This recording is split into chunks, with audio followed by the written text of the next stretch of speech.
Now we request you to speak few words. Bharat Mata కీ super. చాలా మంది చెప్పారు, కొంతమంది చెప్పలేదు. అంటే చెప్పారు పాపం, మనసులో చెప్పుకున్నారు. శృతి హాసన్ లాగా. శృతి హాసన్ అంటే ఇష్టమా చాలా మందికి? ఇక్కడ రేసు గుర్రం.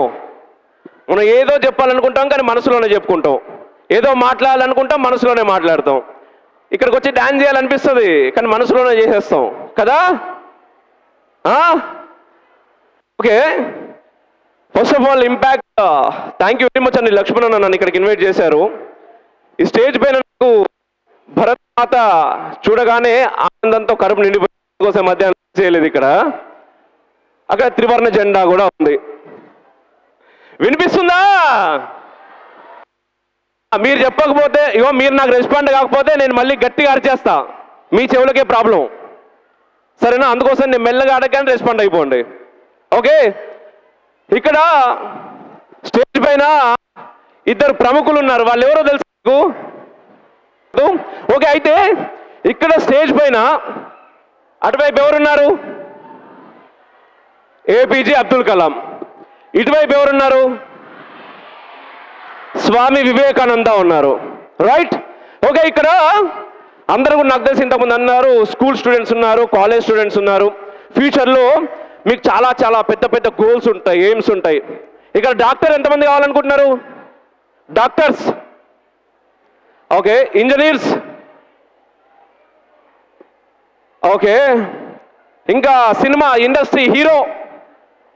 హీరో ఒకడు, ఇద్దరు. హీరోయిన్స్ ఉన్నారు ఎవరన్నా?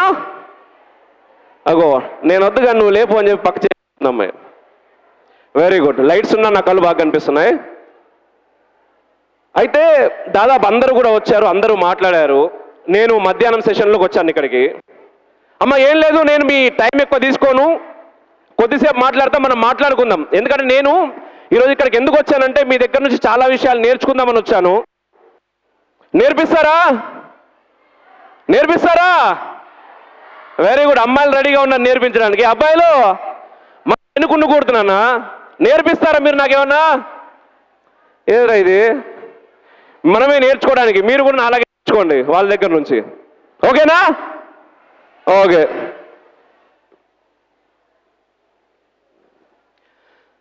సక్సెస్ కావాలి. సక్సెస్ అంటే ఏంటి, సక్సెస్ ఏ రకంగా అవుతాం అని చెప్పేసి చాలా మంది మాట్లాడతాం. దానికి సక్సెస్ మంత్రాస్ అని చెప్పేసి చాలా చెప్తా ఉంటారు. అండ్ మీ విషయానికి వచ్చేసరికి మీ దగ్గర నుంచి నేను నేర్చుకోవడానికి మీరు ఎంత నేర్పిస్తారో చూస్తాను నేను పోయేసరికి ఇక్కడ నుంచి. సో నార్మల్గా ఎవరైనా కూడా అంటే లైఫ్లో మనకి ఏం కావాలి అంటే సక్సెస్ కావాలి అని చెప్పేసి అందరం కోరుకుంటాం. బట్ సక్సెస్ అంటే ఏంటి అనే విషయానికి వచ్చేసరికి ఒక క్వశ్చన్ మార్క్ ఉంటుంది. అంటే ఒక్కొక్కళ్ళ ఉద్దేశం ఒక్కొక్కటి. మన పేరెంట్స్కి మనం సక్సెస్ అంటే ఏంటి? స్కూల్లో వీడికి మంచి మార్కులు వచ్చి మంచి ర్యాంక్ వస్తే మనం సక్సెస్ అయినట్టుగా వాళ్ళు అనుకుంటారు. రైట్? ఓకే, స్కూల్ అయిపోయిన తర్వాత కాలేజ్, మళ్ళీ అక్కడ మార్కులే. కాలేజ్ అయిపోయిన తర్వాత ఏం రావాలి? ఏం రావాలబ్బా? ఎవరు చదువుతున్నారు ఇక్కడ అంటున్నారు వాళ్ళు. అదే చదవట్లేదు కదా. మీరు చదువుతున్నారమ్మా? చదువుతున్నాం. చదువుల తల్లి సరస్వతీదేవి పక్కనే ఉంది కదా, చదవకుండా ఏం చేస్తాం? రైట్. సో మీరందరూ ఎందుకు చదువుతున్నారు?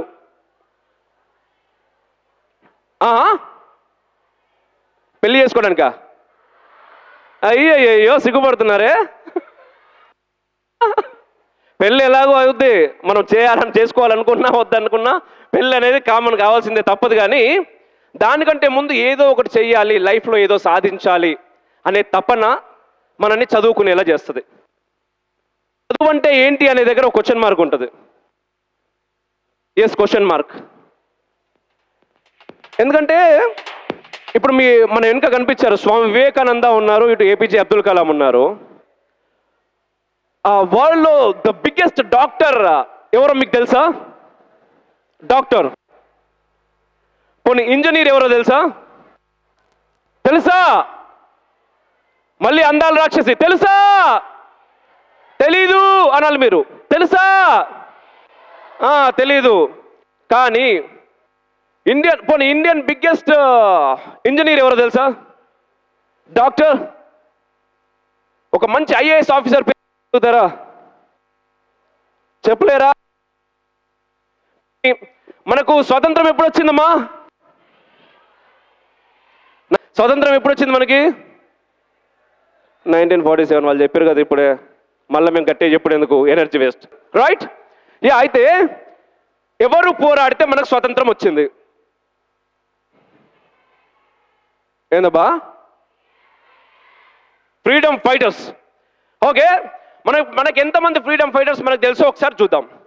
నెంబర్ 1 ఏందదా? Okay, number 2, number 3, number 4. Okay, ఒక 10 మంది పేర్లు చెప్పగలుగుతారా మీరు? కష్టం కదా. అయితే వాళ్ళు ఎంతోమంది, మనకు పేర్లు తెలియదు, ఎందుకంటే వాళ్ళందరూ కూడా గుర్తింపు కోసం పనిచేయలేదు.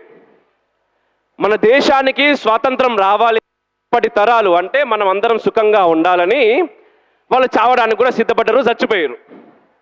ఈరోజు మనం ఏంటంటే ఇట్లా సుఖంగా ఉండగలుగుతున్నాం అంటే కారణం వాళ్ళు. వాళ్ళకు ఒక్కసారి మనం చప్పట్లు కొడదామా? Hello hello hello hello. Best కొన్ని విషయాల్లో నిజంగా నాకు కోపం వస్తుందబ్బా. ఎందుకంటే దేశం ఈరోజు ఇక్కడ మనం సుఖంగా ఉన్నాము అంటే మన కోసం ఎంతోమంది చచ్చిపోయారు. అక్కడ మనకు ఒక చిన్న దెబ్బ తాకితేనే చాలా విలవిల్లాడిపోతూ ఉంటాం, అమ్మా అని పిలుస్తాం ఫస్ట్. ఇక్కడ మిమ్మల్ని ఎవరన్నా వచ్చి పక్కన ఎవరైనా కొట్టినని కూడా చెంప మీదకి వెళ్ళి ప్యాట్ పని రివర్స్ కొట్టబుద్ధి అవుతుంది. చేతులు కట్టేసి వెనకకు చెంప మీదకి వెళ్ళి కొట్టిర్రు, ఏం చేయబుద్ధి అవుతుంది? కాలుతో తన్నబుద్ధి అవుతుంది. అవి కూడా కట్టేసిర్రు, అప్పుడు మళ్ళీ కొట్టిర్రు, ఏం చేస్తారు మీరు?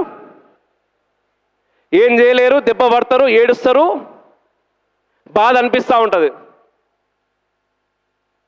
వాంతో మనం దెబ్బ పోవడం ఎందుకు రా అని చెప్పేసి అక్కడ నుంచి బలహీనలమైతే మనం అక్కడ నుంచి పక్కకు పోవాలనిపిస్తుంది. కానీ నీ గురించి ఎటువంటి సంబంధం లేకుండా ఈరోజు మీ అమ్మ ఉన్నది, మీ నాన్న ఉన్నాడు, మీ గురించి ఆలోచిస్తారా? ఆలోచిస్తారా? నా కొడుకు మంచిగా ఉండాలి, నా బిడ్డ మంచిగా ఉండాలి, మంచిగా తినాలి, మంచి డ్రెస్సులు వేసుకోవాలి, మార్కులు మంచిగా సంపాదించాలి, జాబ్ మంచిగా రావాలి, ఆ తర్వాత పెళ్లి కావాలి, పిల్లలు పుట్టాలి, ఇక్కడ దాకా వాళ్ళు ఆలోచిస్తారా? పోనీ మీ అమ్మ నాన్న, మీ ఇంటి పక్కకు ఇంకోళ్ళు ఉన్నారు, మీ ఫ్రెండ్ ఎవడో ఉన్నాడు, వాడు ఈరోజు తినలేదు అనుకో, అమ్మ వాడు తినలేదే ఈరోజు మనం పెడదాము అంటే ఒక రోజు పెడతారు తిండి, రెండో రోజు పెడతారు, మూడో రోజు మళ్ళీ తీసుకొచ్చి ఏమంటారు? అరే వానికి ఇల్లు లేదారా, రోజు నువ్వు తీసుకొస్తే మరి నీ తిండి ఏం కావాలి, నీ తిండి వేరే వాళ్ళు పెడతారా అంటారా? అనరా? మీ అమ్మ నాన్న మస్తు మంచోళ్ళబ్బా, పోనీ 10 రోజులు పెడతారు, 11వ రోజు ఏదో ఒక రోజు పక్కవాడిని గురించి పక్కవాడు అనే ఫీలింగ్ మనకు వస్తుంది, మనకు అవసరమా అనిపిస్తుంది. ఇప్పుడు మీ ఫీజు కట్టమంటే మీ అమ్మ నాన్న కడతారు, మీ పక్కింటి వాళ్ళు ఫీజు కట్టమంటే కడతారా? పోనీ పక్కింటి వాళ్ళు మీ ఫీజు కట్టమంటే కడతారా? మళ్ళీ అందాల రాక్షసి కడతారా? కట్టరు. ఎస్, కానీ మనం ఎవరమో తెలియదు, మనం ఎట్లుంటాము, మనం ఎట్లా బతుకుతున్నామో తెలియదు. వాళ్ళని మనం గుర్తించుకోమా కూడా మన గురించి ఆలోచించరు. మన కోసం వాళ్ళ ప్రాణం అంటే తెలుసా మీకు? తెలుసా?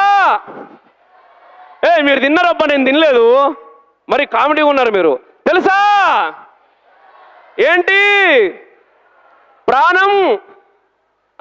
ప్రాణం అని సినిమా వచ్చింది కదా, ఇంకో పాట కూడా వచ్చింది అప్పుడెప్పుడు, నా ప్రాణమా నన్ను వీడిపోకుమా, నా చిన్నప్పుడు వచ్చింది, మీకు ఇంకా గుర్తుంది. సో ప్రాణం, ఆ ప్రాణాన్ని సైతం మన కోసం తృణప్రాయంగా వదిలేసిర్రు కొన్ని లక్షల మంది. అట్లా లక్షల మంది చచ్చిపోతే ఈరోజు ఈ ఏసీ రూమ్లలో మనం కూర్చొని ప్రశాంతంగా బ్రతకగలుగుతున్నాం. అందుకోసం వాళ్ళ గురించి మనం తెలుసుకోవాలన్నా అవుతా? సో దయచేసి ఈరోజు మన చేతిలోనే ఉంది, ఇంతకు సార్ చెప్పినట్టు మొత్తం డిజిటలైజేషన్ అయిపోయింది. అమ్మ నిద్ర వస్తుందా నీకే లేదా? మొబైల్ ఫోన్లలో మీరు తెలుసుకోవచ్చు, అంటే మీకు ప్రత్యేకంగా స్కూల్సే చెప్పాలి, కాలేజెస్లో చెప్పాలని లేదు. ఎందుకంటే మన కోసం ఎవరు చచ్చిపోయారో కూడా మనం తెలుసుకోకపోతే మన జన్మ వ్యర్థం. అందుకోసం అని చెప్పి స్వాతంత్ర సమరయోధుల గురించి తెలుసుకునే ప్రయత్నం చేయండి. ఒకటి. రెండవది, ఈరోజు కూడా భారతదేశం తెలుసా మీకు? భారతదేశం తెలుసా? భారతదేశం తెలుసా? చేతులు లేపి చెప్పుర్రబ్బా, భారతదేశం తెలుసా? సో ఈ భారతదేశానికి బార్డర్స్ ఉంటాయి. ఎక్కడెక్కడ ఉంటాయి? కాశ్మీర్లో ఉంటుంది. మిగిలిన అన్ని పక్కన పెడదాం. ఒక పైన ఉన్నటువంటి ఒక బార్డర్ గురించి మాట్లాడదాం. కాశ్మీర్లో బార్డర్ ఉంటుందా? అక్కడ ఎక్కడ ఉంటుంది? చలి బాగుంటుంది కదా. ఓకే, ఇప్పుడు మన దగ్గర ఈ హాల్లో ఎంత డిగ్రీ సెంటిగ్రేడ్ ఉండొచ్చు? మేబీ ఉష్ణోగ్రత ఎంత ఉంటుంది బా? ఓ 30 ఉండొచ్చా? నేను లైట్స్ ముందున్నా కాబట్టి నాకు ఇంకొంచెం ఎక్కువ ఉంటుంది, చెమటలు వస్తున్నాయి. మీకు నాకు తెలిసి ఒక 28 to 30 ఉండొచ్చు. అయితే కాశ్మీర్లో -డిగ్రీ సెంటిగ్రేడ్ ఉంటుంది. మీ ఫ్రిడ్జ్, డీ ఫ్రిడ్జ్ లోపల చేయి పెడితే ఎట్లా ఉంటుంది? చల్లగా ఉంటుంది కదా. ఏందబ్బా మీరు అమ్మాయిలు అబ్బాయిలకు నేర్పిద్దామా వద్దా? వద్దా? మీరు నేర్చుకుంటే కదా వాళ్ళకి నేర్పించేది. మీరు నాకు చెప్తే నేను నేర్చుకుందామని వస్తే మీరు నాకేం చెప్పట్లేదు, వాళ్ళేమో బయటకు వెళ్తున్నారు పాపం. సో డీ ఫ్రిడ్జ్లో ఎప్పుడైనా చేయబెట్టి చూసిరా మీరు? చాలా చల్లగా ఉంటుంది కదా. ఎస్, అంతకు మించినటువంటి చలి మన బార్డర్లో ఉంటుంది. ఇండియా పాకిస్తాన్ బార్డర్ అని చెప్తా ఉంటామా మనం? చైనా ఇండియా బార్డర్ అని చెప్తా ఉంటామా? అటువంటి ప్లేసెస్లో ఎముకలు కొరికే చలి ఉంటుంది అనమాట. అంటే మనం స్వెటర్ కానీ ఏదైనా లేకుండా అక్కడికి వెళ్తే లోపల ఉన్నటువంటి మనిషి అక్కడికక్కడే చచ్చిపోతాడు. ఇట్లా అంతటి చలి ఉంటుంది. అంతటి చలిలో 24 గంటలు నిద్ర లేకుండా ఎవడొస్తాడా నా దేశం మీదికి అని చెప్పేసి గన్నులు చేతిలో పట్టుకొని ఎవరిని లోపలికి రానియకుండా 24/7 అలర్ట్గా ఉంటారు సైనికులు. వాళ్ళ ప్రాణాలు పోయినా సరే అని చెప్పి. ఎవరి కోసం? ఎవరి కోసం?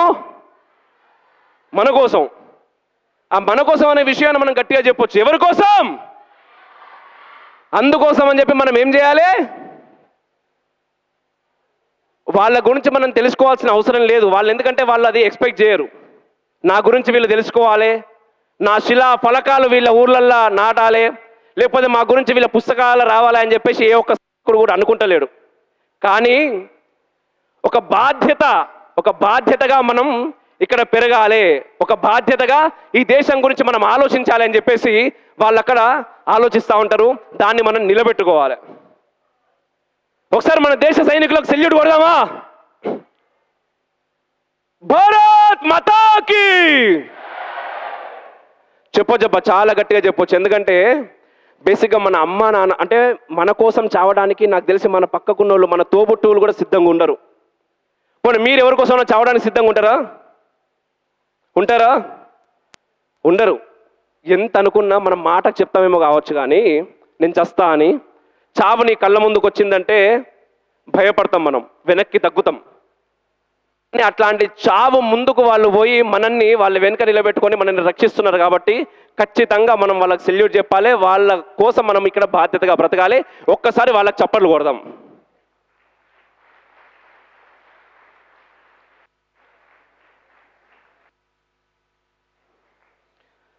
ఒక చిన్న నేను కాశ్మీర్ ఆర్టికల్ 370 అని చెప్పేసి మన దేశం ఇంతకుముందు మీకు స్వతంత్ర సమరయోధుల పేర్లు అంటే ఎక్కువ చెప్పలేకపోయినాం కదా. మీరే కాదు, నేను కూడా చెప్పలేను. ఎందుకంటే మన స్కూల్ పుస్తకాల్లో మనకు అది లేదు. మన స్వతంత్ర సమరయోధుల గురించి మనకు చాలా తక్కువ చెప్పారు.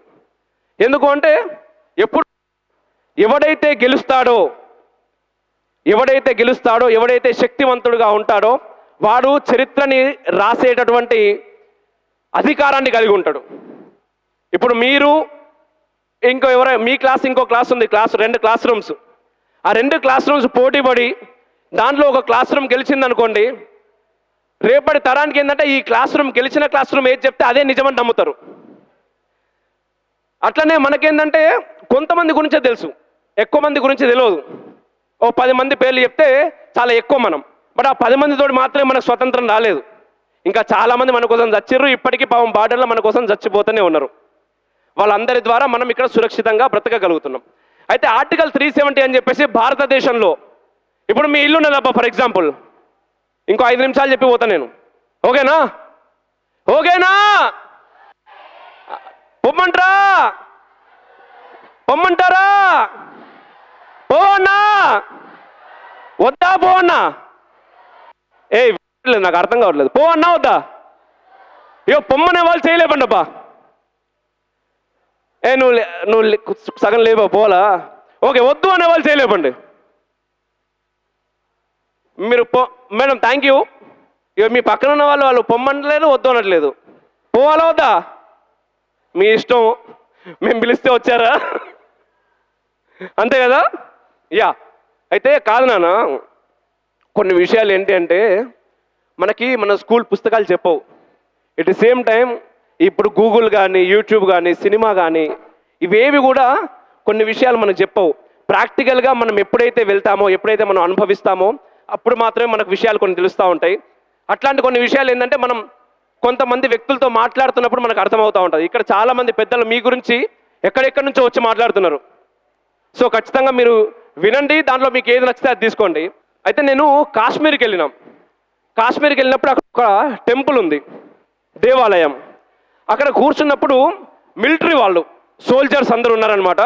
వాళ్ళందరూ పెద్ద పెద్ద జీపుల్లో, ఒక్కొక్క జీపులో దాదాపుగా ఒక 10 మంది కూర్చొని బయటికి వెళ్తున్నారు. కాశ్మీర్ 370 ఆర్టికల్ రద్దు చేసినప్పుడు ఏంటి అంటే కాశ్మీర్ మొత్తం అట్టుడికిపోతుండే. అంటే చాలా బాంబుల వర్షాలు కురిసినాయి. మేము అక్కడ దాదాపు 12 రోజులు ఉన్నాం అక్కడ, అదే కాశ్మీర్లో. వింటున్నారా లేదా? వద్దా? ఇదే బాగుందబ్బా మీతో. నాకు నా వాయిస్ బాగుంటే ఇంకా బాగుండేది, బట్ బాగా జలుబైంది, అందుకోసం చాలా గట్టిగా అరవలేకపోతున్నాను. ఈ మైక్ కూడా కొంత ప్రాబ్లం. అయితే ఆ జీప్ అనేది, ఒక్క జీప్లో 10 మంది నిండుతున్నారు. ఒక చెక్ పోస్ట్ దగ్గరికి వస్తున్నారు. అక్కడ అందరూ కూడా ఆగుతున్నారు. భారత్ మాతాకి అంటున్నారు. అక్కడ నుంచి వెళ్తున్నారు. మళ్ళీ ఇంకో 15 నిమిషాలు కాగానే ఇంకో జీప్ వస్తుంది. మళ్ళీ అక్కడికే చెక్ పోస్ట్ దగ్గర ఆగుతున్నారు. అందరూ మళ్ళీ భారత్ మాతాకి అంటున్నారు, వెళ్ళిపోతున్నారు. అట్లా దాదాపుగా నేను మార్నింగ్ నుంచి ఈవినింగ్ వరకు అక్కడే కూర్చొని చూస్తా ఉన్నా. ఒక 15 జీపులు వెళ్ళాయి. నాకు లాస్ట్గా అర్థం కాలేదు ఎందుకు ఆ ప్లేస్లో ఏముంది. అనంతనాగ్ అనే ప్లేస్ అనమాట. అనంతనాగ్లో భారతమాత దేవాలయం ఉంటుంది. సో నేను అక్కడ ఉండేటటువంటి ఒక ఆర్మీ పర్సన్ దగ్గరికి వెళ్ళి, అతను మన ఆదిలాబాద్ డిస్ట్రిక్ట్ పర్సనే, రమేష్ అని, అన్న దగ్గరికి వెళ్ళి, అన్న ఎందుకన్నా మీరు ఆ ప్లేస్లో ఎందుకు ఆగి భారత్ మాతాకి జై అని అక్కడ నుంచి వెళ్తున్నారు, నాకు అర్థమైతే లేదు, ఏమున్నది ఆ ప్లేస్ దగ్గర అని అడిగిన. అడిగితే ఆయన నాకు చెప్పింది ఏంటంటే, అన్న ఇప్పుడు ఆర్టికల్ 370 రద్దు అయిన తర్వాత మొత్తం కాశ్మీర్ కూడా అట్టుడికి పోతున్నది. ఎక్కడ ఎప్పుడు ఏ బాంబు వెళ్తుందో తెలియదు. ఇప్పుడు ప్రశాంతంగా ఉన్నది అనుకోర్రి, అప్పుడు 3.5-4 సంవత్సరాల క్రితం ఏం జరుగుతుందో తెలియదు.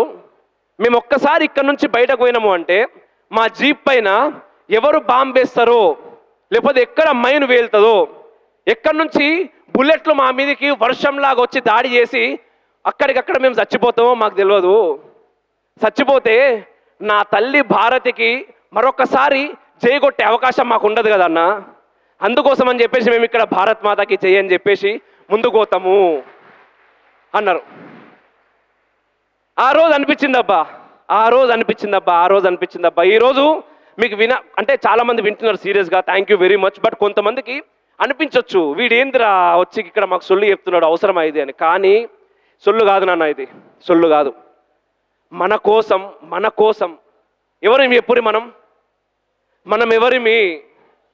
ఆ అన్న ఇప్పుడు ఆ ఆర్మీ రమేష్ అన్న ఆదిలాబాద్ నుంచి పోయిందని చెప్పినా కదా, ఆ అన్న ఇప్పటికి ఉన్నాడో లేడో కూడా నాకు తెలియదు పాపం. ఆయనకు అవసరం లేదు నన్ను గుర్తుపెట్టుకోవాలి వీళ్ళంతా, దేశమంతా కూడా మా పేర్లు చెప్పించాలి అని చెప్పేసి వాళ్ళకి ఎవరికి లేదు. కానీ మన కోసం ప్రాణాలను తృణప్రాయంగా ఇట్లా ఇచ్చి పడేస్తున్నారు అన్నప్పుడు మనం ఎంత బాధ్యతతో మెలగాలి దయచేసి. ఎందుకంటే ముఖ్యంగా రాజకీయ నాయకులు కోరుకుంటారమ్మా, పేరు, అధికారం, ఇవన్నీ వాళ్ళకి కావాలి. బట్ ఆర్మీ వాళ్ళకి కానీ వీళ్ళకి అవసరం లేదు. సో మనం ఏంటంటే ఈ బాధ్యతతో పెరగడం ద్వారా ఏమవుద్దంటే వాళ్ళు చేస్తున్నటువంటి ప్రాణత్యాగాలకి మనం వెలగట్టలేమనుకోరు. అట్లీస్ట్ ఏంటంటే మనం పద్ధతిగా వాళ్ళ ఆత్మలకైనా ఏమంటారు దాన్ని, ఏమంటారు మీరు చెప్పుర్రి, ఏదంటారు కదా, మ్యూచువల్గా మీ అమ్మ నాన్న మీకు ఫీజు కట్టినందుకు మీరు మంచిగా చదివి పాస్ అయితే చాలు, అబ్బా వీళ్ళు అట్లీస్ట్ ఫీజు కట్టినందుకు మనం పాస్ అయినాం రాబాయ్, అట్లా వాళ్ళు మన కోసం ప్రాణాలే ఇస్తున్నందుకు మనం కొంత దేశాన్ని మంచిగా చూసుకోవనొద్దా, లోపల ఉండి చూసుకోవద్దా. మళ్ళీ వచ్చింది అందాల రాక్షసి, చూసుకుందామా వద్దా? చెప్పుర్రి, వెళ్ళిపోతుగా నేను. ఓ సారు కూడా సరే అంటున్నాడు, వెళ్ళిపోతాబ్బా నేను. చూసుకుందామా, గట్టిగా, చాలా గట్టిగా చెప్పాలి. ఎందుకంటే ఇది మన కర్తవ్యం, మన బాధ్యత. ఈ దేశం బాగుంటేనే మీరు బాగుంటారు, మీరు బాగుంటేనే మీ తర్వాత వచ్చే జనరేషన్స్ బాగుంటాయి. ఒక్కసారి ఈ దేశానికి ఏమన్నా అయింది అంటే, పక్కన చూస్తున్నారు కదా బంగ్లాదేశ్లో ఏమవుతున్నది చూస్తున్నారా, కాశ్మీర్లో ఏమైందో కూడా చూసిర్రు. ఏ దేశంలో కూడా మన దేశం ఒక్కసారి అస్థిరపడిపోతుంది, మన దేశం మంచిగా లేదు అంటే వేరే దేశం కూడా మన మీద దండెత్తుతాడు. ఆ రోజు మీకు స్కూల్ డ్రెస్సులు ఉన్నాయి, మీరు చదువుకోరు, అడుక్కోవాలి, చిప్ప కూడా ఉండదు చేతిలో మనం అడుక్కోనికి. చిప్ప కూడా వాడు దయ తలిస్తే, ఎందుకంటే నానా మన భారతదేశం అనేది చాలా ధనిక దేశం. మన దేశాన్ని దోచుకొని దోచుకొని దోచుకొని దోచుకొని పోయిర్రు. అందుకోసం మనం ఈరోజు ఇట్లున్నాం. ఈరోజు మళ్ళీ వేరే దేశపోడు ఎవడన్నా మన దేశం మీదకి ఆక్రమించడానికి వస్తే మన దగ్గర ఉండేటటువంటి ఆస్తులు అంతస్తులు అన్నీ వాని దగ్గరికి పోతాయి. మనం మళ్ళీ వాడికి బానిసలుగా కావాలి. అట్లా బానిసలుగా అవడానికి మీరు సిద్ధమా? సిద్ధమా? No నాయస్సా no. సో ప్రతి ఒక్కరం కూడా మనం దేశం పట్ల బాధ్యతని వహించాలి. అవసరం వస్తే ఆర్మీలోకి జాయిన్ కావడానికి సిద్ధంగా ఉండాలి. దేశం కోసం ప్రాణం ఇవ్వడానికి సిద్ధంగా లేకపోయినా సరే అట్లీస్ట్ ప్రాణం ఇస్తున్న వాడిని గౌరవిద్దాం. వాళ్ళందరి కోసం ఒక్కసారి నిలబడదాం. నిలబడి గట్టిగా భారత్ మాతాకి జై చెప్దాం. అంత బద్ధకంగా వద్దు నాన్న, నిలబడొచ్చు పర్లేదు. భారత్ మాతాకి, భారత్ మాతాకి. రెండు చేతులు పైకి అని చెప్తాం ఒక్కసారి. ఆర్మీ వాళ్ళను మీరు కళ్ళ ముందు బార్డర్లో ఆర్మీ వాళ్ళు ఉన్నట్టు ఒక్కసారి అనుకో, కళ్ళు మూసుకోరు. అందరూ బార్డర్లో ఉన్నారు, లోపల మనం ఉన్నాం, బయట నుంచి శత్రువులు వస్తున్నారు. వాళ్ళు వాళ్ళ ప్రాణాలను తెగించి మనల్ని కాపాడడానికి చేతుల గన్నులు పట్టుకొని తిండి లేక దిక్కాన లేక సిద్ధంగా పోతే పోని నా ప్రాణం లోపల నా ఊళ్ళ కోసం అని చెప్పేసి భారత్ మాతాకి, భారత్ మాతాకి, భారత్ మాతాకి జై Hind. Thank you so much sir, thank you so much. ఒక్కొక్క మాట ఒక్కొక్క బుల్లెట్లా ఉంటుంది. ఇవే కాదండి, అమోఘ్ దేశ్పతి అని మీరు ఇన్స్టాగ్రామ్లో చూడండి. ఒక్కొక్క వీడియో కూడా ఒక్కొక్క ఫైర్ని మళ్ళీ బర్న్ చేస్తుంది. అసలు what exactly the original Sanatani అని అమోఘ్ దేశ్పతి గారు ప్రతి వీడియో కూడా అద్భుతంగా ఉంటుంది. ఒకసారి ఇన్స్టాగ్రామ్లో చూడండి మర్చిపోకుండా. అమోఘ్ దేశ్పతి అని ఉంటుంది channel. Okay, I request Hariprasad గారు, నాగభూషణ్ గారు to please felicitate our guest speaker, actor, musician and Sanatani, a man beyond the logic. Pundalik teacher గారు sir, please come and join to felicitate our speaker. Anandita foundation founder Wadekar Laxman గారి ఆధ్వర్యంలో impact international mega mini impact కార్యక్రమం, దీనికి support చేస్తున్న ప్రతి supporter కూడా thank you so much అండి. And we must thank ఒక్కసారి మన అమోఘ్ దేశ్పతి గారికి 1 2 1 2 3 1 2 1 2 3 భారత్ మాతాకి. Thank you so much.